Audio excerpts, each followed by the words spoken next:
Transylvaniacs, the quest of two lifelong friends. Well, not lifelong.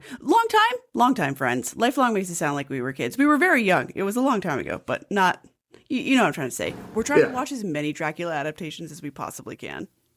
Every episode we try to watch every Dracula movie from Dracula A to Dracula Z. Wowie. So first of all, Will, hi, how are you? It's been a while. Yeah, it has been a minute. Today we have the, I guess, fortunate, and by a fortunate I mean decidedly unfortunate honor of reviewing the 2025 French film, which has been marketed as Dracula, A Love Tale by Luc Besson. And, Will, do you feel like the last, three things, with the exception of the ballet that we've watched, have been god-awful? We're going through a rough patch with our dear friend Dracula. There have been some... We've really gone into the weeds, and then the weeds have been sort of just like a thicket, and now we're just like truly fucked in the jungle right now with Dracula, A Love Tale. Oh man. Yeah, yikes. Okay, so I feel like you and I have to kind of open this with talking about our logistical experiences watching this movie and your theater experience. Yes. Because that is so necessary. So, yeah, this has been a long time coming, because it has been about, it's been a little bit of a pickle trying to get both of us to see this movie. As you might, listener might be aware, this is not in theaters for a very long time. When I saw this a couple weeks ago, I saw it in an AMC, one of the, not even one of the main theaters. The AMC near me has these little shoebox theaters that are for the also-rans, and it was in that. And I think I was one of maybe, 10 people in this theater, which is actually more than I thought would be in there. I'm going to be so honest with you. I thought I was just going to be rocking this theater by myself. But no, we got a tidy little crowd, emphasis on little. And I won't get into the specifics of the scene, but I just need to explain what, at the end of this movie, the woman who is sitting next to me was just openly crying. Oh God. Actual tears. And the entire row behind me was doubled over laughing. Duality of theater goer. And I was, actually trying, out of respect for my neighbor, actually squeezing, digging my nails into my knee to not laugh at the other people laughing and make this weirder for her. God, what a mess. Yeah, so this came out in France in July of last year, and then in the US just about a couple weeks ago, the second week of February or so. And the only place near me that was playing this was actually in Robinson, which is not Pittsburgh. If anybody tells you Robinson is Pittsburgh, or they say they're from Pittsburgh and you find out they're from Robinson, they are in fact from Robinson. Which is 45 minutes away without traffic. So it's kind of a haul. It's where the IKEA is.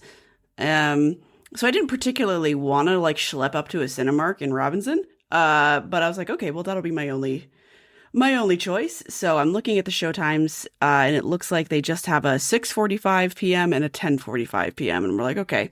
So I get ready to go with my friend Molly. And then we check the schedule again just to be sure, and they have canceled all of the 6:45 p.m.s. So now there's the only showing of this movie in the entire city of Pittsburgh is in one theater in Robinson at 11 o'clock at night. And I do not believe it is being shown anymore as of tomorrow. But I tried to watch this 3 times. I couldn't rent it until today. But this was just, as you said, I can't believe that you're jumping through all of these hoops to watch this movie. But usually what we do is when we have a contemporary film, we'll usually try to go see it in theaters and then do kind of like a more off the cuff thing. Since we had to kind of split this where you went in theaters and then I saw it on home release, we can kind of mostly do it off the cuff. But oh boy, top level down, I'm going to give this a solid what the hell to summarize. Yeah. Yeah. Single sentence review. What the fuck? What the fuck is this? I think I could probably if I could summarize it, I don't want to mince words, and I don't want to be misunderstood in my feelings about it. I want to be very exact here. I would say my one sentence review is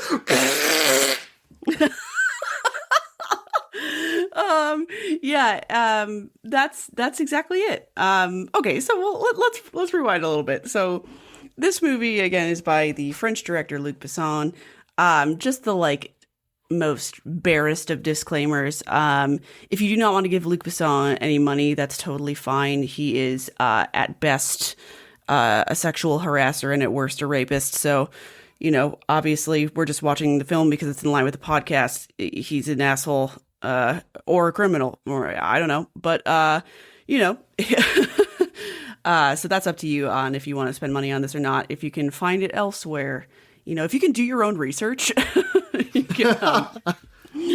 can watch this shit show of a movie and feel better about, you know, your financial decisions. But, you know, please don't be rude to us.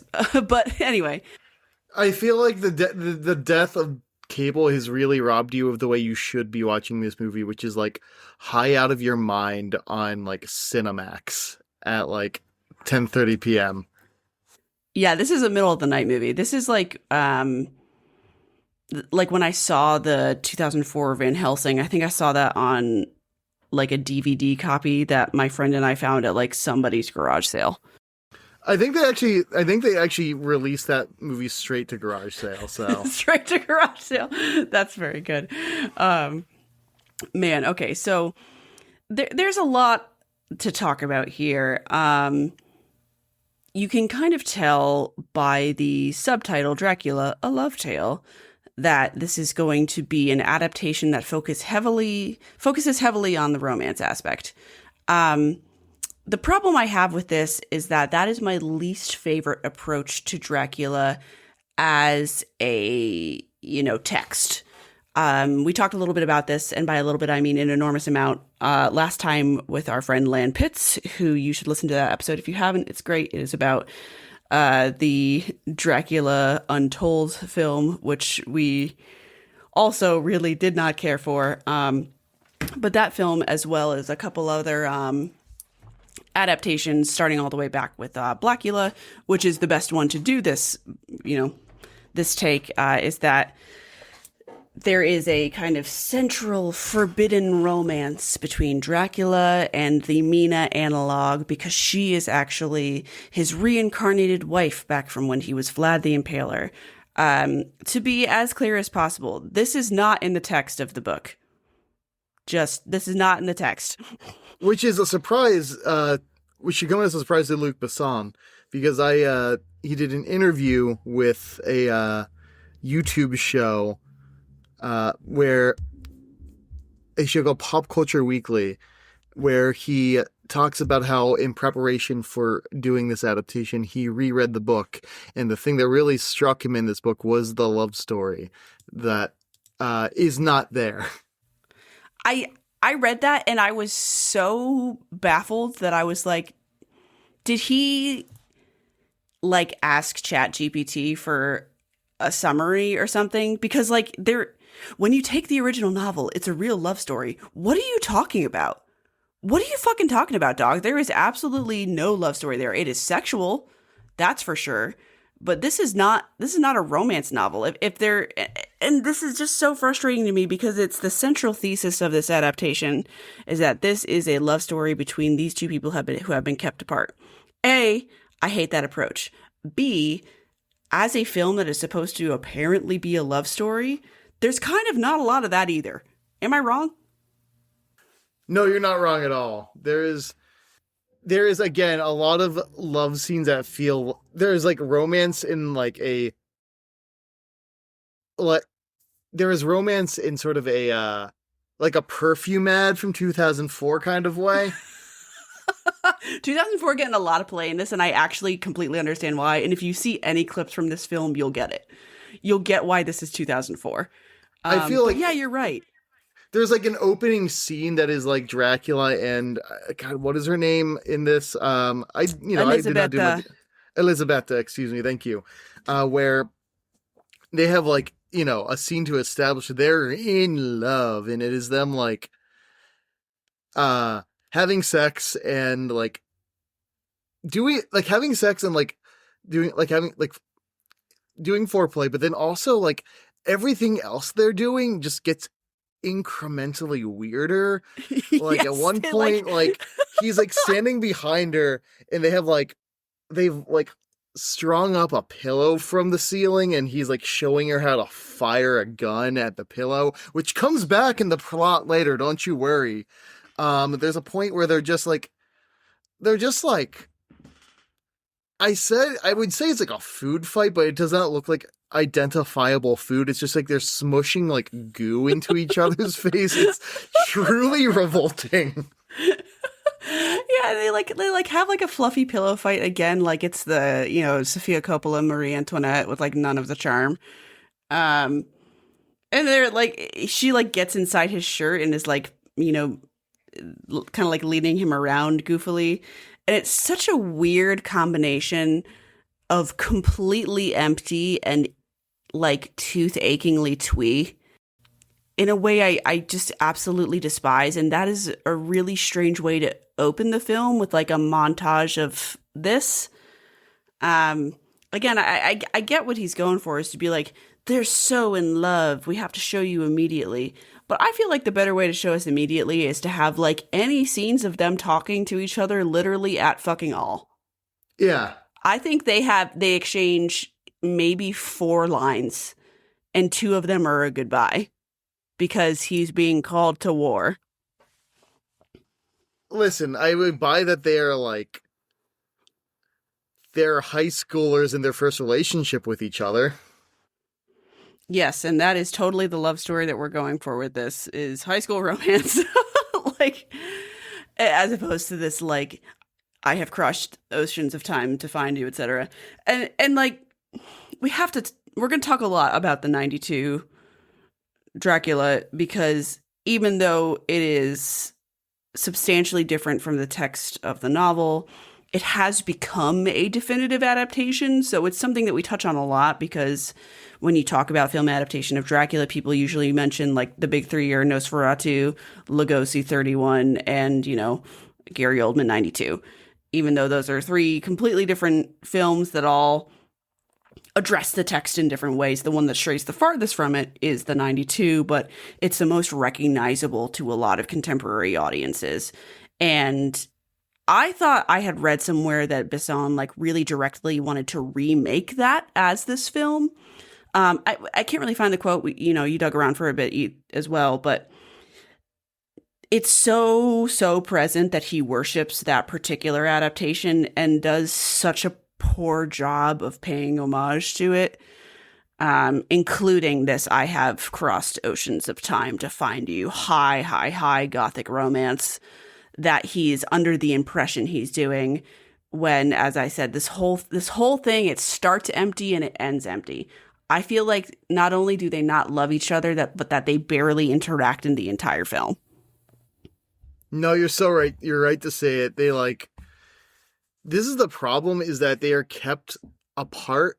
Everything that we think of as like the novel uh just happens so long into what feels like into what is apparently only a 2 hour and 9 minute movie, what felt like at least another half an hour as it plays. Yeah, this was torturous to watch, like genuinely so long.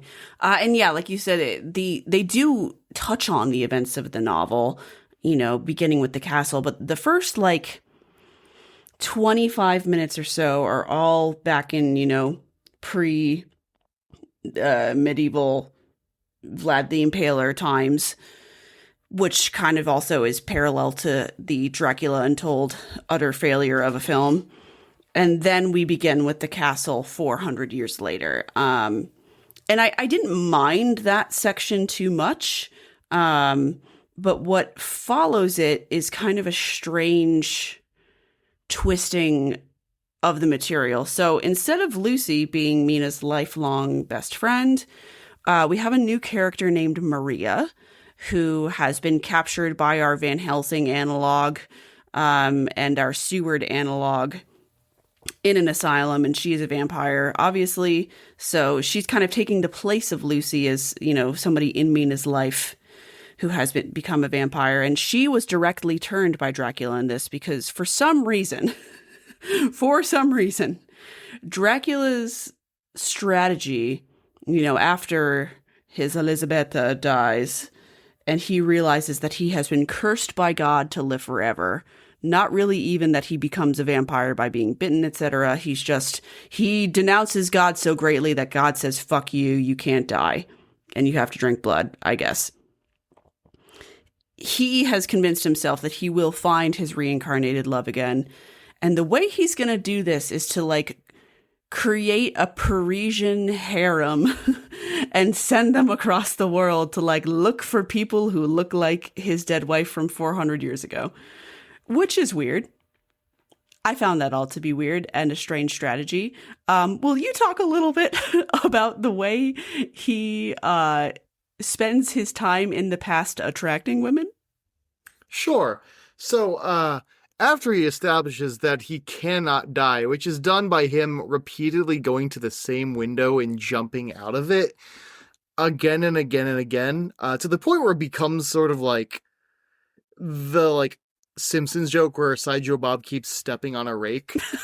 Where, like, yes. It's, like, very funny the third time he jumps out the window, and then not funny, and then by, like, the 10th time he does it, it is hilarious. All right, after he's established cannot die, he decides his first plan of figuring out that,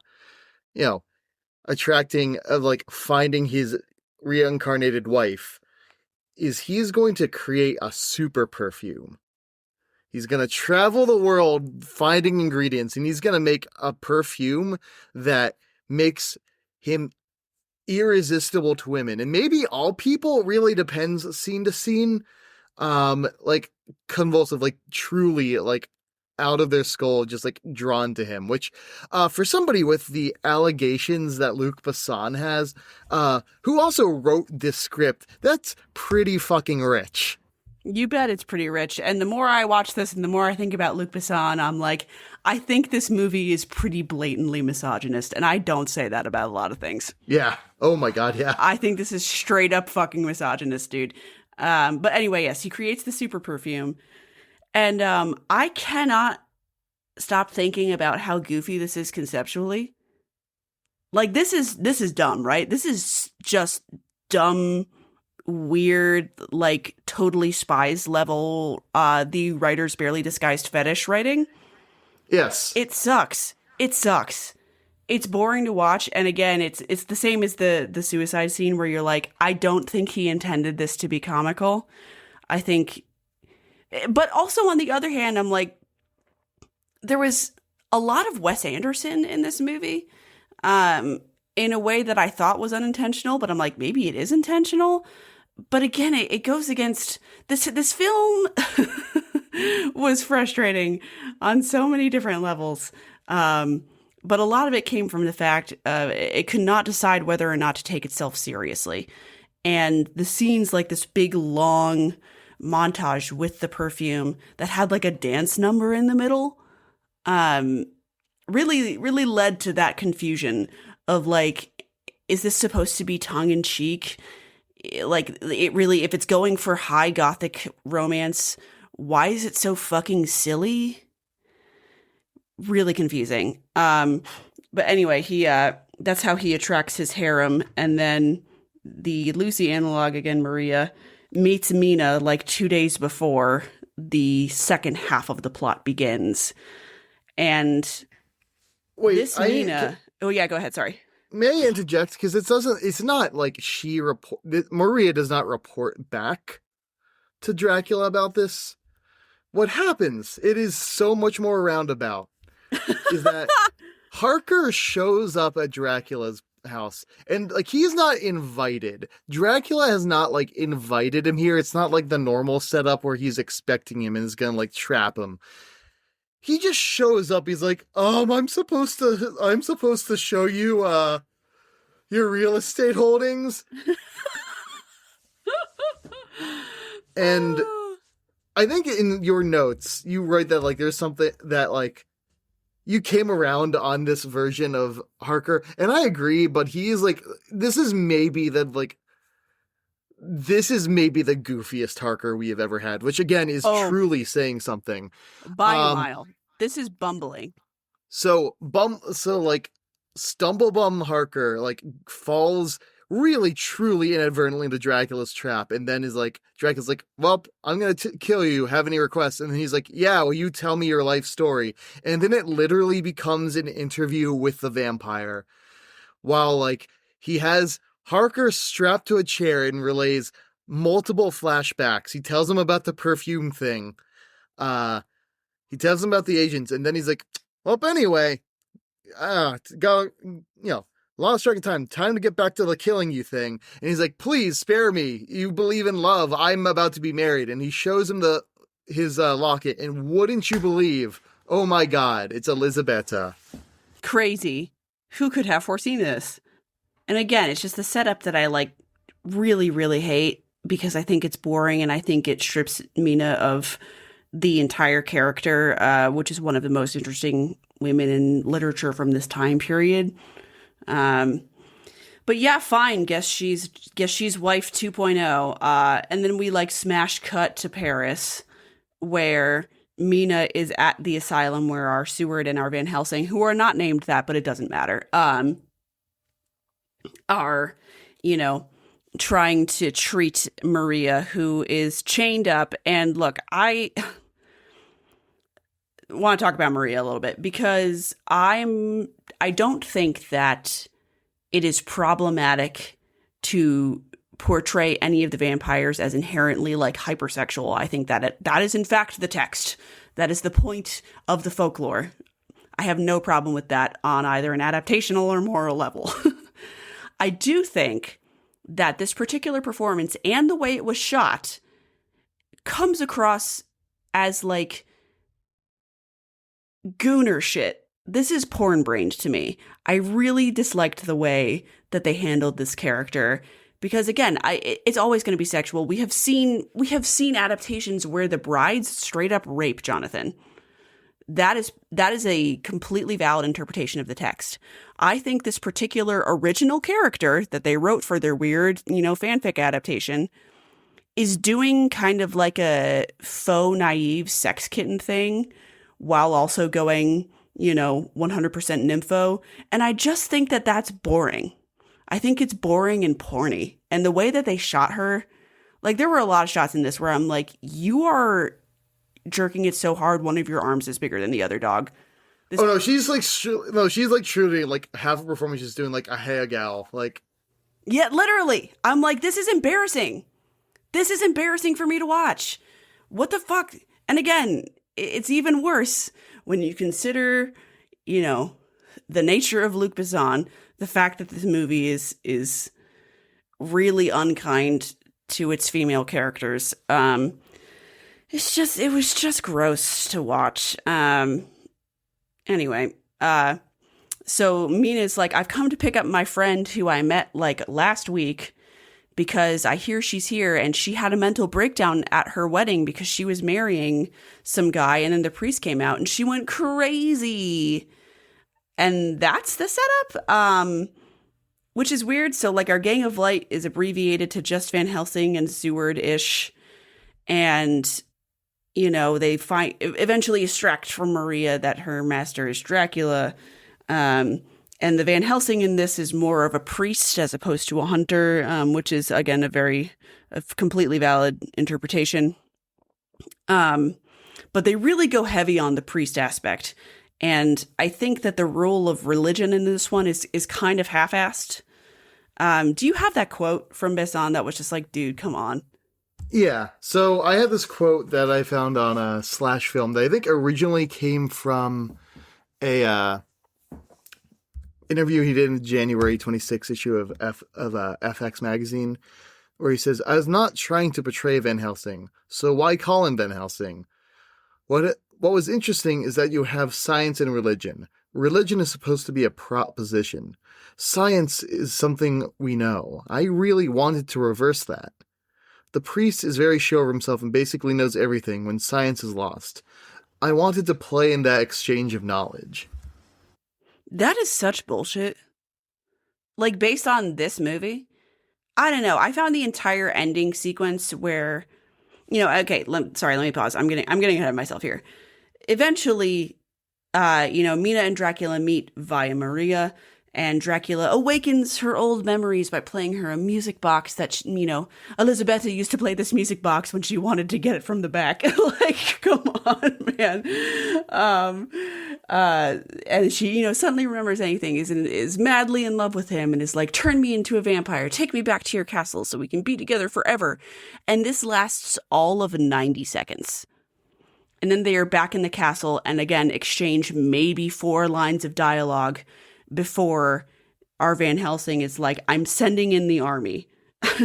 Or like it There's gets kind of out of hand really quickly. Go ahead, sorry. Yeah, there's the French army that crosses over. I need to point this out. I needed to find somewhere to put it, that in this movie, Transylvania is just like, Romania is just next to France. I kept Like, there is a sign that just points in one direction to Paris and one direction to Romania in the middle of a field. And listen, I'm not necessarily a geography head, but that is not the case. I don't think that's right, dog. I think something's wrong here. Holy fuck. But yeah, so the French army goes after them. Oh man. And then there is a showdown between our Van Helsing and our Dracula. And if I am correct, if I actually absorbed this information correctly, Van Helsing's gambit is like, "Hey, I'm not here to kill you. I'm here to save you in the eyes of God. And if you turn Mina, you'll be damning her forever. She'll be like you, and you're miserable. So what if you let me kill you?" Is that pretty much what happened? Because that's all I really got from it. And this again happens in 90 seconds. Yes, that is essentially what happens. Is like he's like, I want you to want to die, and even though I'm not here to kill you, That is actually, I'm gonna be honest, it is exactly what I'm gonna do. But I want you to be like, yes, kill me, not Van Helsing. And that way you can finally rest and you'll be forgiven by God and you won't kill this young woman who is definitely not your reincarnated wife. Yeah. Now here's my spicy take is I feel like that is an idea that on paper sounds kind of cool of a Van Helsing character being like, no, I want you to acknowledge that you want this. I think that is a novel idea. I think that could have some legs, but it does not work because it is in this movie, and everything in this movie has been thought about for exactly 90 seconds. Right. And like, I agree with you there. I could kind of see that working in like the Cushing Van Helsing, where he's like kind of a badass, but also has a strong moral center. Like, I think that would be cool as like almost an espionage thing that like, I'm playing mind games with you. But yeah, as you said, this has not been thought out a lot. I think you sent me the meme earlier of, I bet this shit hits so hard if you're stupid. Man. Yeah, so that's the plot of this film. And you know, we've spent the last 2 hours wanting to see Dracula and Elisabetta reunited, and they are in the same room for like all of their scenes together, maybe 8 minutes. Yeah. And then we have the first scene of the film is, her dying via an again unintentionally very funny scene, and then the reverse later. And I'm like, I feel like all we did is make these people watch each other die, and that's it. Is that a love tale? And we wasted 2 hours in the interim. A grand romance across 400 years. Yeah, man, what a fucking mess. Jesus Christ. And like that's just messy from a scripting angle. But I want to be very, very clear. This film also sucks in pretty much every other way.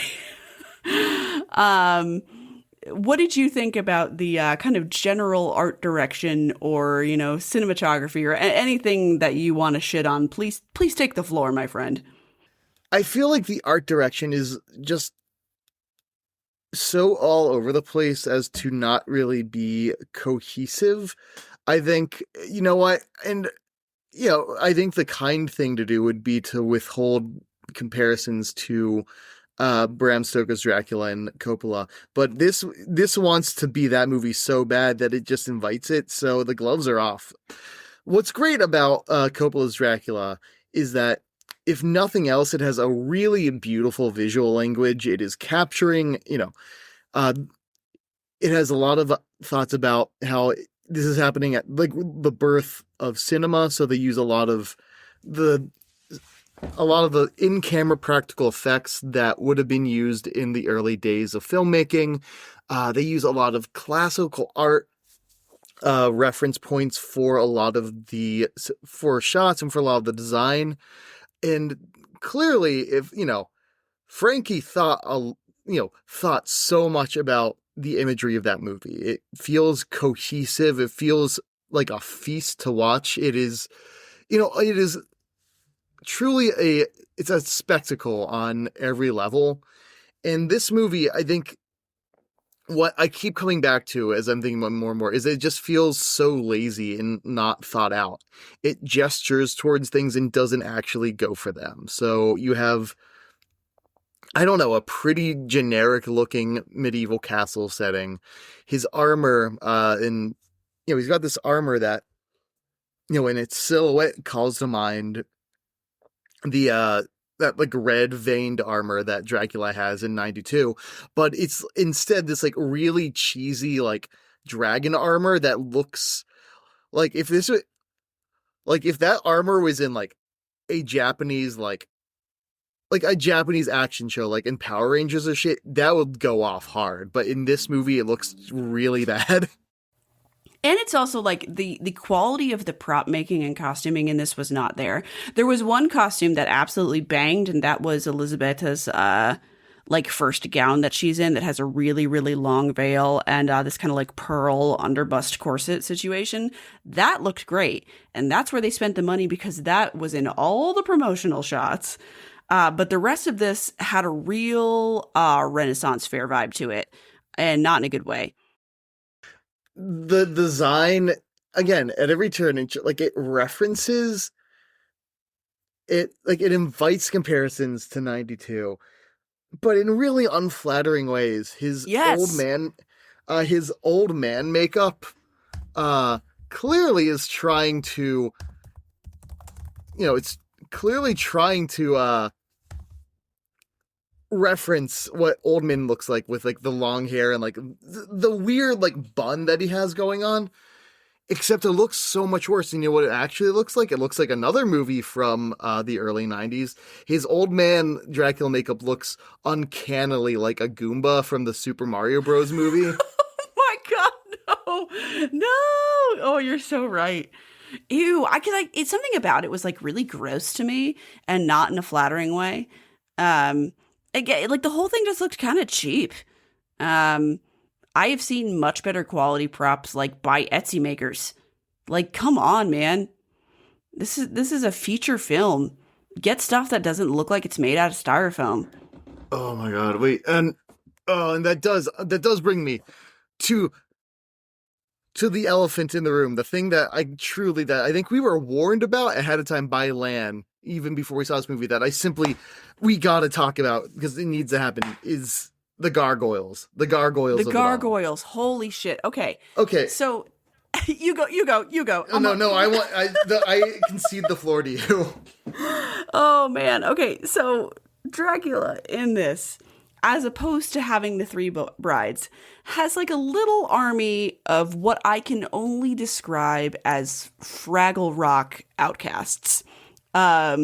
He has these weird little stone gargoyle guys that follow him around and do his bidding, except that they are like awful weird CGI in like an almost claymation way. There's something about them that just looks so fucking bad. It's baffling to me. And again, talking about the art direction not being thought out, talking about how this film has no central visual identity because it a little bit wants to be Coppola, a little bit wants to be Wes Anderson, a little bit wants to be, honestly, the 2013 Dracula. I saw a lot of that in this in terms of the awful color grading. Absolutely. And then in the mix, why the fuck would we introduce this strange kind of like kitschy magical element? It's unbelievably weird, and I hate them. What did you think of them? Okay, so I just need to follow the arc of these guys, of these little fellas, gargoyles. You know, I feel like we're in a pretty pro weird little guy time of our lives, and this might turn the tide against weird little guys. So there's no real plot reason as to why they are there. It is never really explained. They just kind of show up. They straight up just show up.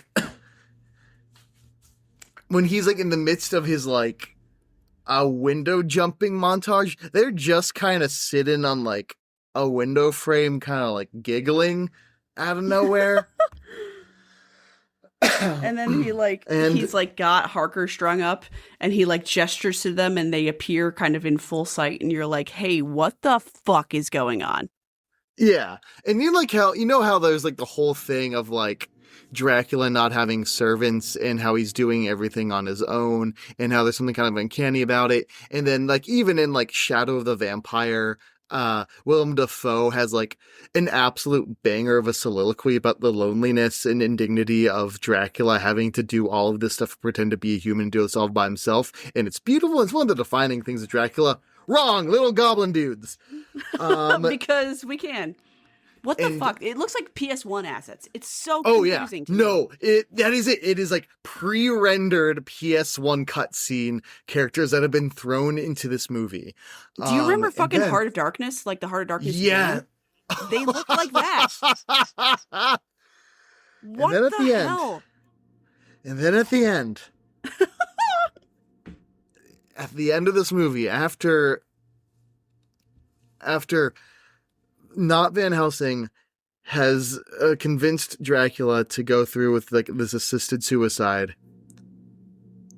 at the end of the movie, the castle starts to fall apart, and then you see out of the rubble and the smoke emerge like a little squadron of like little like naked bald children, like ashy gray bald kids, who are just like wandering sheepishly out of the castle, with the idea being that I guess they are the gargoyles, and now that they're no longer in Dracula's power, they're bald children. And it is that point in the movie, while my next door neighbor is like weeping through this, that the audience behind me, that the like row behind me just doubles over. The bald kid that is the last straw. They like fall to pieces, absolutely howling, the loudest thing in the theater. I also was actually losing it when that happened. I think I said "what the fuck" out loud. When I tell you I did not see that coming, I didn't see their entire existence coming, but I assumed they would just go with the rest of the castle. And again, it's like, what was your thought process behind this, Luke? Other than that seems cool. Luke is falling into the everyone is 12 theory. Have you seen this? Oh yeah, I am well acquainted, but please share with the audience if they are not. Yeah. There's a popular, let me just look this up really quick. So I can read the original tweet. There's a great tweet by Patrick Cosmos, aka at veryimportant.lawyer. Working on a new unified theory of American reality I'm calling Everyone is 12 Now. I'm strong and I want to have 50 kids and a farm. Of course you do. You're 12. I don't want to eat vegetables. I think steak and french fries is the only meal. Hell yeah, homie. You're 12. Maybe if there's crime, we should send the army. Aw, bless your heart, my 12-year-old buddy. That's this movie. This movie is 12. Fuck me. Jesus Christ. Okay, so we're gonna open it with like Drac and his wife, and they're like doing it. But they're also like funny. Like she has like a music box where when she wants to get fucked, he plays it. How embarrassing. Unbelievably cringe in ways I cannot express. Again, like one banger costume piece. The rest was, as you said, a pale imitation of the Coppola with the weird big white hair piece, and then later the top hat and the chin length black hair. Which is it's giving Johnny Depp in Charlie and the Chocolate Factory. Am I right? You are 100% correct. It is giving Johnny Depp, and then friend of the podcast Kay said it was giving Panic at the Disco music video. No. Which sent me directly into the stratosphere. And they're right to say it. Wow, okay. That is all messy and awful, but we do need to spend some time talking a little bit about the actors. Would you mind reading off our kind of leading people here so we Absolutely. can rend them limb from limb? Okay, our Dracula in this is Caleb Landry Jones. Our Van Helsing analog, who in this is just called Priest, is played by Christoph Waltz for some tragic reason. Ugh, what a waste. Elisabetta and Mina is played by Zoe Blue. Guillaume de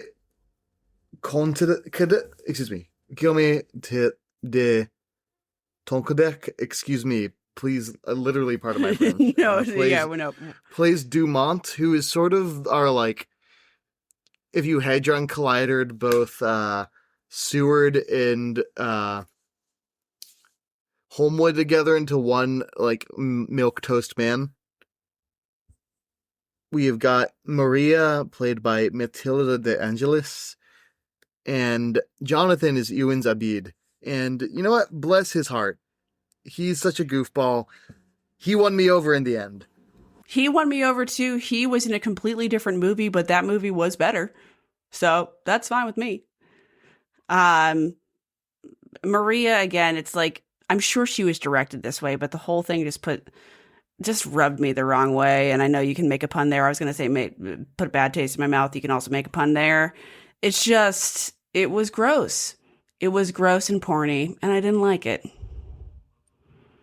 It's not her fault, I'm sure, but it's poor direction and poor writing and a pretty average performance. Our Dumont was fine. He did not have a lot to do. He was just really kind of playing second fiddle in every scene he was in. And actually nobody in this movie got any character development, like literally whatsoever. Except for Dracula. Yeah, go ahead. One of the things I love is his, like, true obliviousness, like, right up until the end. Maria is crawling up a wall and, like, foaming at the mouth. And he's like, darling, what's wrong? Like, heroic levels of not getting it. It is pretty great.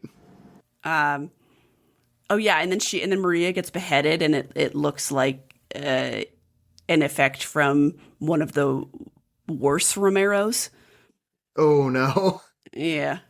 All right. Who else was there? We can go up to the main three. Christoph Waltz. Yeah. Man, I feel like this was a unbelievable waste of his time. It was. And for this character, I almost kind of want him to get a do-over. I want somebody else to make a Dracula adaptation, and I want him to be able to get to play a like to play Van Helsing in earnest, because Yeah, I think he would be so great at it with the right material. I do too. He's kind of made for it. He's got that like energetic but stern thing. You know, we're used to him playing villains, but I think he has a great, stoic hero Oh yeah, aura I mean about him.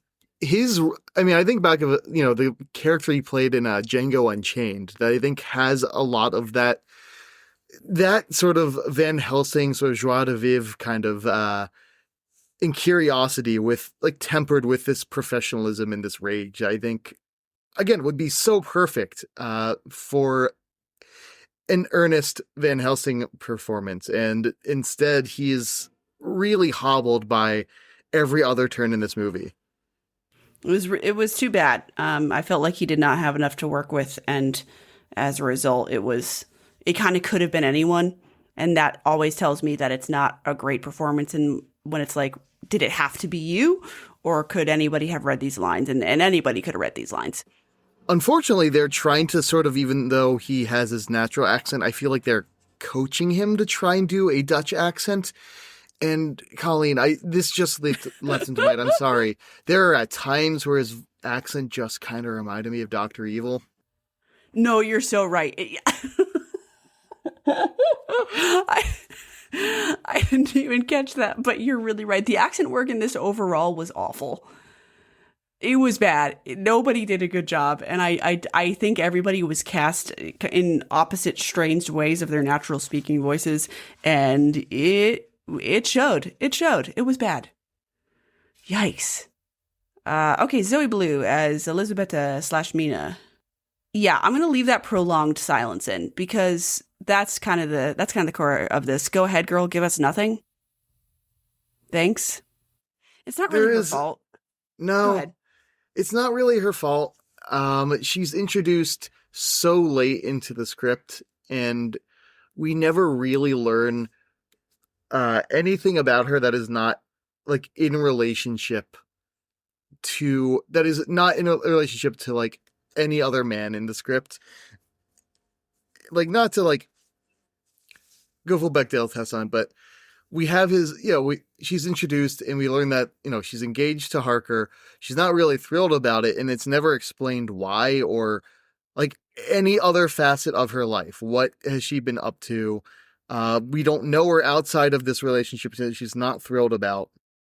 And again, this is a character who is a teacher, and a teacher who is like living independently in the novel, and who we know so much about. Like, she's the best defined character pretty much in the book and in most adaptations. And here she's like just under, it is like we are viewing the character through, like, I don't know, miles of gauze. It's so bizarre that they decided to approach it this way, because not only is Elisabetta not developed at all, neither is Mina. I don't know why they decided to replace Lucy with somebody who she's known for like 2 weeks. It just pulls the rug out from under her. And Zoe Blue, I mean, I'm not trying to be rude, but like, she's not really an experienced actor. I think she had a small role in The Bling Ring, but she's primarily like a model and like a fashion influencer. And she does okay, considering that this is kind of her first rodeo. But the script is so bland, and, she has all these heightened scenes towards the end where her newly remembered eternal husband is like, okay, well, now that I've got you here, I will be killing myself. Like, she does fine. It's just, there's only so much you can do when the script is this wildly mismanaged.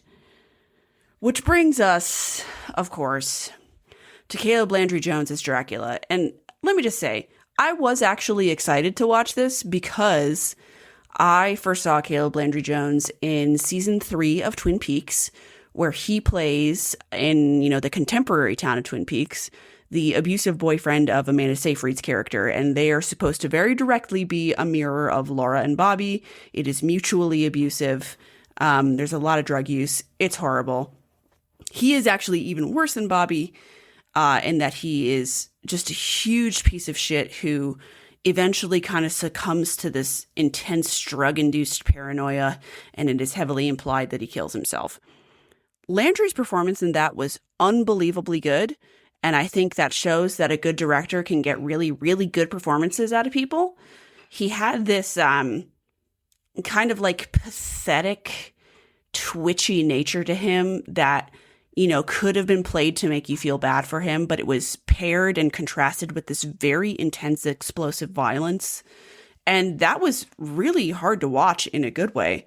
He was despicable. He was one of the kind of true villains of the season, where one of the villains is like the personification of the evil of men. So like, I was like, damn, I think he's going to be great when he gets to be in a larger, kind of more iconic villain role. I was really fucking disappointed. Are you in the same boat there? I don't know if you knew his work beforehand or if this is unfortunately the first fucking thing you've seen him in. This is the first thing I have seen him in. No, beans. Oh, yeah. This is like when you show people Buffy and you start with season 1 and you're like, I promise it's good. I promise it gets better. Fuck's sake. Oh, no, I guess, all right. No, I've seen him in one other thing, and that was as in a brief role as Banshee in X-Men First Class in 2011. So, wow. Yeah.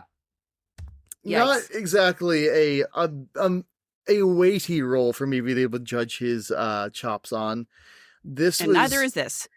No, I am on the IMDb page for this movie right now, and there are some photos of from the red carpet of this movie that have him wearing, if I can go into menswear mode for a second, a sort of puzzling double-breasted dinner jacket.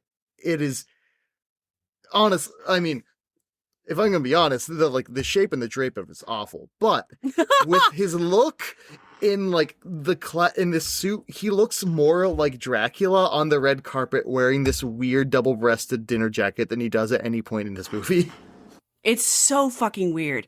It's such a weird performance, and like you gave your 1-sentence review earlier, but that unbelievably pained, weird laughing sound was such a choice, and I know that this is kind of like a common trope, I feel like, in villain sphere, where they have to have like a weird or creepy laugh, and sometimes it lands and sometimes it doesn't. Cannot express how much this doesn't. Like, I can't even replicate the sound that you made. But this is puzzling, and I was hoping for kind of like a intense but pained performance. And instead, I got like every Dracula ever greatest hits done poorly. Again, this is probably a lot to do with Besson's directing.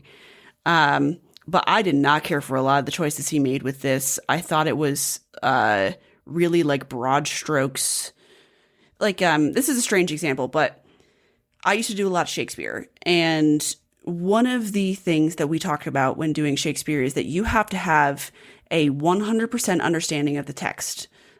You have to know what you are saying translated in your head into contemporary English in order for it to come across to the audience. The audience will adjust to the language. If you don't actually know word for word what your character means, but you know the monologue's kind of sad, nobody in the audience is going to know what the fuck you're saying, but they'll be like, oh, I guess it's like sad. I see this a lot with more like community theater or, semi-amateur stuff where people understand the tone of a scene as opposed to the content. And that's what I feel like is happening here. I think he knew this was supposed to be like big and intense and sexy. But none of the actual lines that he delivered stuck with me at fucking all. It was weird. It was a weird performance, and it was really disappointing. That's the thing, is that it feels almost so like I am just even racking my brain trying to come up with a criticism, but I feel like none of it is sticky at all. He Because every decision he is making feels like it feels like it is referencing the work of somebody else. Again, like you said, with with like big emotions, but none of the intellect behind it to understand what those originally were about. I think, for example, I think his scene where Elizabeth dies and he goes to the church and he screams at this priest because he told the priest, like, he's like, please pray that my wife will not be harmed. And the priest is like, that's not how God works, but okay. And then, he freaks out that she gets killed anyway. And then he kills the priest and, kind of just erupts. And it is, again, an echo of what Oldman is doing in 92. And there is none of the actual bewildered pain that Oldman brings to the role. It is looking at a scene, it is like imitating it's getting the blocking down, but none of the heart. Yeah, it's the blocking. That's exactly it. It's like he's being piloted by a mech. My God. Or he's the mech and somebody else is piloting it, but they're not paying attention. I don't know what I'm going for here. Yeah, it's really too bad. I don't like this version of Dracula. I did not like this performance. I thought this movie, much like that performance, and as you've mentioned a couple times, was so off the cuff. There was so little intent, and even if there was intent, it certainly does not come through the film, and that's kind of what matters at the end of the day. But yeah, yikes. This has gotten pretty middling reviews, which does not surprise me. But that's kind of, I think, what we got for this. Is there any kind of strange little bits and pieces that you want to mention? I'm glad we spent some time on the gargoyles because I was really hoping to. We had to find a way to get the gargoyles in. We had to get the way that they just changed the geography of Europe to make this movie less Genuinely interesting. So funny. Again, don't get a chase, the exciting chase scene across Europe is just right there. Oh, Colleen. Every decision in this movie is, I think what really irks me about it is that I feel like at the very least, the thing that you can say about Besson as a director, his hallmark is that he's always been like a vibes guy. He's always been a style guy. His movies, I think his best work, even if it is not intellectually up to snuff or it's not like particularly deep, they look great. They just kind of like clip along at an interesting pace. They go from like interesting set piece to interesting set piece. He's in the past been a great visual stylist. And what's so puzzling here is that none of that works here. None of that like hallmark visual style is in this. It feels so cheap. And it only serves to accentuate how emotionally and intellectually bankrupt this movie is. Yep. That's the good shit. That's a great summation.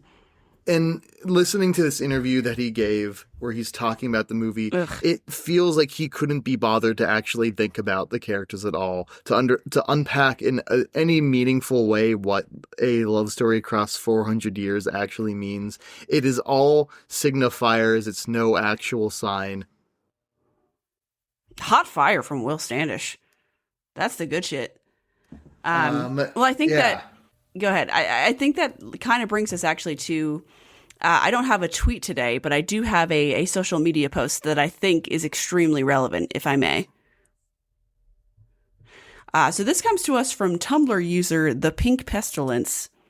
One of the biggest cultural gaslights happened when people started to treat Dracula by Bram Stoker as a dark romance instead of the Victorian OG Scooby-Doo shenanigans. Thank you, Tumblr user right. Pink Pestilence. Bless you. They get it. I'm glad to see that this movie has perhaps ignited this conversation about why this is a trash approach to adaptation.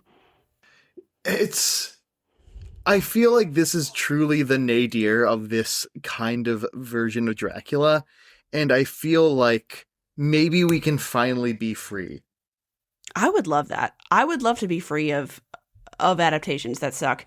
We will have to take a look at what's on Doc Next for us, though. Is like kind of, whenever anything new comes out, we kind of try to get it in to the schedule as quickly as possible. But we'll probably take a look at the 2020 Netflix miniseries, which I have heard is good. So perhaps there is hope for us after all.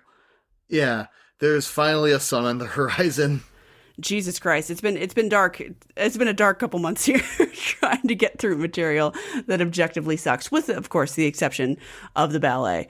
That minisode has been very popular, by the way, in terms of actually looking at stats of the show. That one got a good amount. We really got to record in a parking garage under duress more often. You're so right. You're so right. Well, thank you folks so much for joining us. We will see you next time. Bye.